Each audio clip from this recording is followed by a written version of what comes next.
2022년 제75회 칸 영화제에서 비평가 주간에 초청되었고 27회 부산국제영화제에도 초청되어 많은 주목을 받았던 작품인데요. 스코틀랜드 출신 감독 샬롯 웰스가 자신과 아버지의 실제 이야기를 바탕으로 자전적인 이야기를 담아냈습니다. 아름다운 화면과 절제된 연출로 깊이 있는 감각을 선보인 영화였는데요.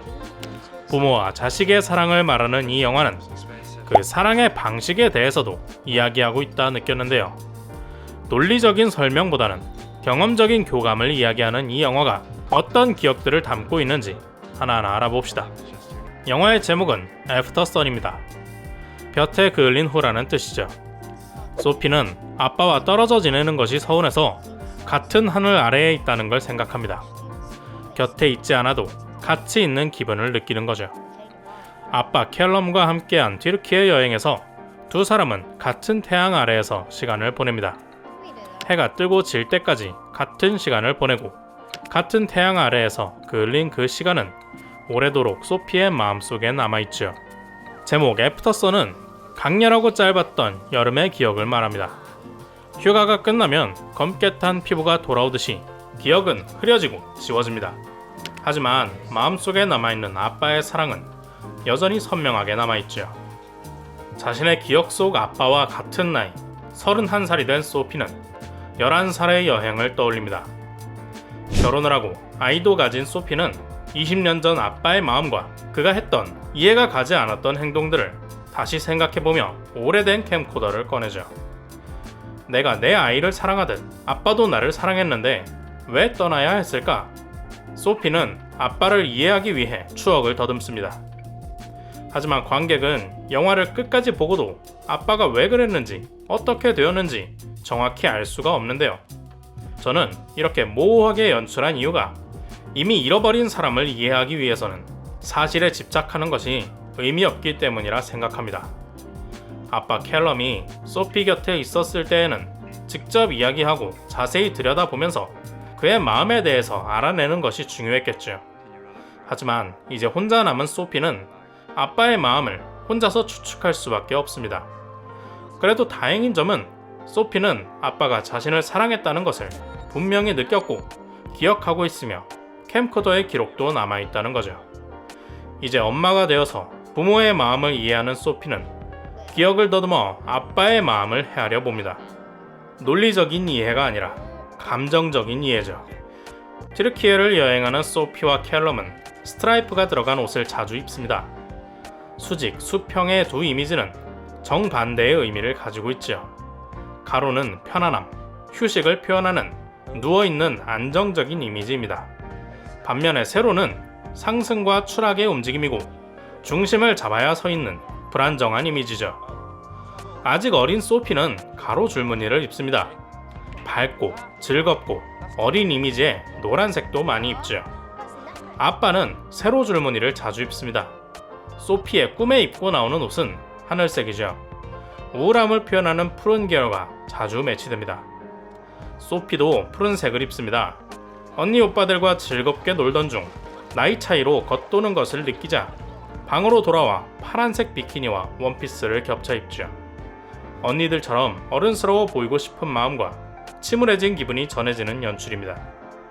같은 시간 카페트를 사러 간 아빠는 따뜻한 벽돌색의 옷과 복잡하지만 가로선을 가진 바지를 입었습니다. 850파운드나 되는 비싼 카페트를 사고 그 위에 누워 편안함을 느끼죠. 아빠는 왜 이렇게 우울하고 힘들어 할까요? 영화를 보다 보면 자연스레 아빠가 뭔가 우울해 보인다는 것을 느낍니다. 하지만 어린 소피의 기억을 따라가는 이 영화는 아빠의 심리적 상태를 정확히 알아내기 어렵죠. 이 영화는 아빠의 마음을 알기 위해서 소피의 기억을 헤집고 끄집어냅니다. 그녀가 봤을 것 같지 않은 상상인지 추측인지 모를 장면들도 나오죠. 두 사람이 가장 떨어져 있던 밤, 저녁 공연을 보는 아빠는 검은색 옷부터 이미 우울해 보입니다. 소피가 신청한 장기자랑에도 같이 올라가지 않고 뚱하게 앉아있죠. 소피만 놔두고 방으로 올라가 버린 아빠는 캠코더로 찍은 화면을 다시 돌려봅니다. 낮에 찍은 장난스러운 인터뷰 장면이죠. 소피는 아빠에게 만약 11살이라면 무엇이 하고 싶을 것 같냐고 물어봅니다. 아빠는 캠코더를 끄고는 자신의 어린 시절 이야기를 들려줬죠. 아들의 생일을 잊어버리고도 미안해하지도 않고 도리어 화를 내던 엄마. 우리가 듣게 된 건 단 하루의 에피소드지만 오래된 이야기를 상처로 품고 있는 캘럼을 통해 그가 부모에게 가지고 있는 실망감을 엿볼 수 있습니다. 캘럼은 무슨 이유인지 몰라도 정서적으로 힘든 시간을 보내고 있습니다. 그가 읽는 책들을 보면 태극권과 명상법, 시쓰기 등 마음을 다스리기 위한 책들로 보이죠. 하지만 소피와의 시간을 보내고 그녀에게 좋은 추억을 만들어주기 위해 이 여행을 준비했고 노력하고 있습니다. 밝은 옷을 입고 깁스도 서둘러 빼버린 그는 소피와 맛있는 음식을 먹고 춤추고 즐기며 밝은 모습을 보여주기 위해 애쓰고 있죠. 그가 입은 세로 스트라이프는 힘겹게 버티고 서 있는 마음을 보여줍니다. 두 사람이 다툰 날 캘럼은 갑자기 방에서 나옵니다. 소피 앞에서는 피지도 않던 담배도 꽁초까지 주워서 피며 다급히 찾은 곳은 파도가 몰아치는 컴컴한 바다였죠. 그가 위험한 바다로 몸을 던집니다. 언뜻 죽으려는 모습처럼 보이지만 그는 정신을 차리기 위해 뛰어들었다고 생각합니다. 자신이 11살의 생일을 기억하는 것처럼 소피도 오늘의 여행을 평생 기억할 테니 그녀의 추억을 망치는 잘못을 되풀이하지 않기 위해 바다에 뛰어들어 마음을 다잡은 거죠. 시커먼 옷은 바다에 푹 젖었고 캘럼은 깨끗한 알몸이 되어 침대에 잠듭니다. 그리고 다음날 소피에게 사과하죠. 적당히 넘어가려는 딸에게 이건 중요하다며 제대로 미안하다는 말을 그녀의 마음에 남깁니다. 이 영화의 연출은 딸 소피의 시점입니다. 어린 시절 그녀가 직접 본 것들과 캠코더에 남아있는 영상들이 영화의 내용을 구성하고 있지요. 그러나 어떤 장면들은 소피가 목격할 수 없는 장면들입니다. 아빠가 울고 있는 장면은 뒤늦게 방해온 소피가 문 너머로 우는 소리를 들었던 건지도 모르죠. 바다에 들어가는 모습은 바닷물에 젖은 옷과 벌거벗고 자는 아빠를 보고 추측했을지도 모릅니다.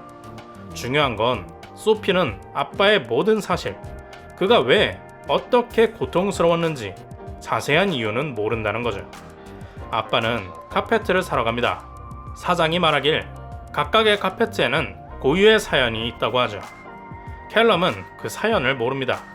그냥 무늬를 보고 무언가를 느낄 뿐이죠. 카페트와 같은 색의 옷을 입고 그 위에 누워 편안함을 느낍니다. 소피도 아빠의 마음을 느낍니다. 그가 무엇 때문에 그렇게 힘들었고 어떤 과정에서 무슨 선택을 했었는지 이제는 만날 수 없기에 들을 수도 없죠. 하지만 아빠의 마음은 분명히 느낍니다. 소피도 자신의 아이를 사랑하니까요. 소피의 꿈속에서 아빠는 춤을 추고 있죠. 기억 속의 아빠는 자꾸만 이상한 춤을 췄으니까요. 캘럼의 춤은 버티기 위한 겁니다. 담배를 피우듯이 태국권을 하듯이 드러눕지 않고 서서 버티기 위해 추는 춤이죠. 소피는 아빠의 춤이 이상하다고 생각했고 왜 그러는지 이해할 수 없었습니다.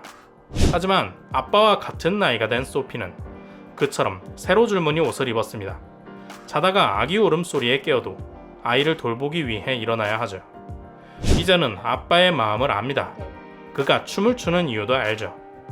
왜 자신을 떠나야 했는지, 딸과 함께 할 수 없었던 이유가 돈인지 우울증인지 불치병인지 분명히 알 수 없지만 사랑하는 딸을 위해 버티던 그의 힘겨움을 이해한 소피는 꿈속에서 춤추는 아빠에게 다가가 그가 춤을 멈추도록 꼭 안아줍니다. 두 사람의 마지막 인사말은 사랑한다는 말이었습니다. 소피는 아빠를 그리워하죠. 11살 이후로 만나지 못했고 그 전에도 함께 보낸 시간이 적었는데도 아빠를 원망하는 것 같지는 않습니다. 짧은 여름 여행 기간 동안 캘럼은 딸에게 많은 것을 해주고 싶었죠. 캠코더로 여행을 기록하고 비싼 가격임에도 사진을 찍습니다. 영화는 추억이라는 말에 어울리는 감상적이고 아련한 이미지로 가득한데요. 아빠 캘럼이 소피와 함께 보낸 시간 속에는 앞으로 함께하지 못할 것에 대한 걱정과 그럼에도 최대한 많은 사랑을 주고 싶어하는 마음이 동시에 느껴져 애잔합니다. 앞으로 가르쳐줄 수 없는 것처럼 혹은 옆에 있어줄 수 없는 듯이 호신술을 가르치려고 애쓰거나 첫 키스 이야기를 들은 후에는 나중에 꼭 모든 이야기를 들려달라고 신신당부하는 모습도 보이죠. 어떤 이유에서건 앞으로 소피를 만나지 못할 것 같은 불안정한 모습을 계속 보입니다. 사랑한다는 인사말은 어쩌면 마지막 말이 될지도 모르는 소중한 한마디에 담을 수 있는 가장 진심 어린 마음이 아닐까요? 소피가 아빠와 함께한 시간은 짧지만 마음속에 남아있는 사랑은 그녀의 아이에게도 전해질 거라 생각하는 저는 영삭입니다. 여러분의 생각은 어떤가요? 댓글로 남겨주세요. 구독과 좋아요는 힘이 됩니다. 저는 다음에 다른 추억으로 다시 찾아오겠습니다. 고맙습니다. Check the mic and make sure it sound right, boys.